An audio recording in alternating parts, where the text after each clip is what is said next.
Hello everyone, welcome to our channel, and today we will see the best extensions for ChatGPT on Google Chrome. So for that you need to open up your browser and then search for Google Web Store, and after that just open it up and then type ChatGPT in the search bar and you will be able to see different extensions over here. Just get the first one. This one helps you while searching for anything on Google search. Side by side you will be able to see a ChatGPT chat box where your search results will be specific, and this way it helps a lot.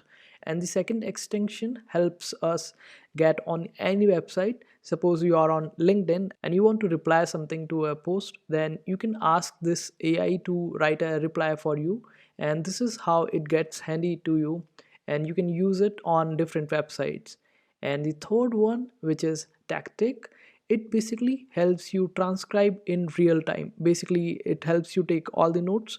Suppose you're on Zoom call and you want to take the notes, just leave this on this AI and it will take all the notes and as per the requirements, and this way the note making will be hassle free for you. And these are some useful extensions for ChatGPT. I hope this video was helpful. Make sure to hit that like button and also subscribe to our channel for more helpful videos.